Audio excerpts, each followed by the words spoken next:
नमस्कार, आप देख रहे हैं न्यूज फॉर नेशन और मैं हूं प्रियदर्शन। पटना में आज अमित शाह किसानों और मजदूरों के बीच समागम कर रहे हैं। वह स्वामी सहजानंद सरस्वती की जयंती समारोह में शामिल होने आ रहे हैं। लेकिन इस जयंती समारोह में क्या केवल वो किसानों पर डोरे डालने आ रहे हैं या फिर उनके निशाने पर बिहार के भूमिहार हैं? यह बड़ा सवाल इसलिए क्योंकि स्वामी सहजानंद सरस्वती जिस बिरादरी से आते हैं वह बिरादरी है भूमिहार समाज।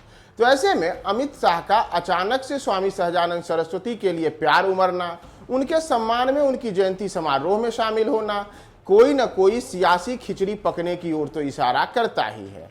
और अगर हम पिछले कुछ समय की बात करें तो बिहार की सियासत में जिस तरीके से भूमिहारों पर डोरे डालने के लिए तमाम राजनीतिक दलों ने अलग अलग तरीके से चाल चली है, उसमें अब भारतीय जनता पार्टी भी पीछे रहना नहीं चाहती। और आज अमित शाह जब पटना आ रहे हैं तो वो स्वामी सहजानंद सरस्वती के बहाने मुख्य रूप से बिहार के भूमिहारों को अपनी ओर रिझाने के लिए, भारतीय जनता पार्टी से जोड़े रहने के लिए एक बड़ी रणनीति के तौर पर यहाँ आ रहे हैं। दरअसल इसे आप ऐसे समझिए कि अगर हम बिहार के भूमिहारों की बात करें तो बिहार में जो सवर्ण समुदाय है उसका करीब 5 से 6% जो है वह अकेले भूमिहारों का है। और यही वजह है कि बिहार में भूमिहार काफ़ी प्रभावशाली रहे हैं।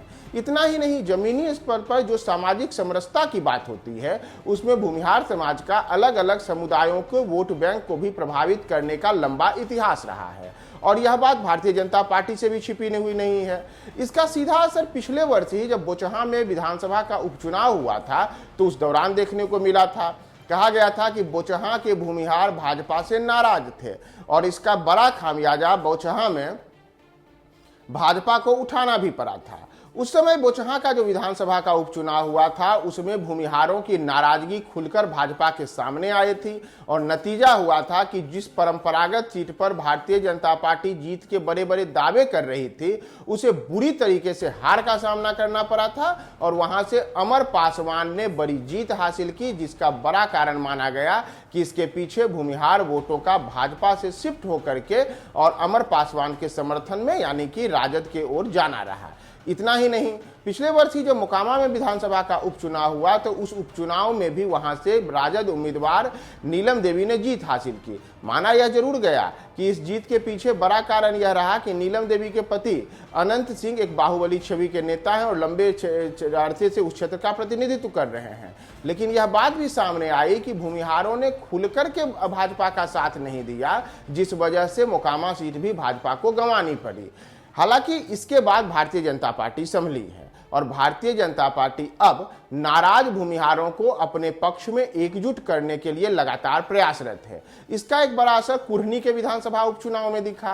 कुर्नी के विधानसभा उपचुनाव के दौरान भाजपा प्रत्याशी को जीत मिली, उसके पीछे का एक बड़ा कारण यह माना गया कि उस चुनाव के दौरान भारतीय जनता पार्टी ने प्रमुखता से कुर्नी के भूमिहार मतदाताओं की ओर अपना पासा फेंका और उन्हें अपनी ओर आकर्षित करने में सफल रहे, जिसका नतीजा रहा कि कुर्नी विधानसभा उपचुनाव में भाजपा प्रत्याशी को जीत मिली। इन तमाम उतार चढ़ाव भरी राजनीति से सबक लेते हुए भारतीय जनता पार्टी का अब शीर्ष नेतृत्व भी इस बात के लिए सोच रहा है कि कैसे इस समुदाय को हम अपने साथ जोड़ कर रखें ताकि एक मजबूत वोट बैंक भी हमारे साथ जुटा रहे। दरअसल अमित शाह जो अभी बिहार आ रहे हैं यह एक तरीके से भूमिहारों को रिझाने के लिए आ रहे हैं।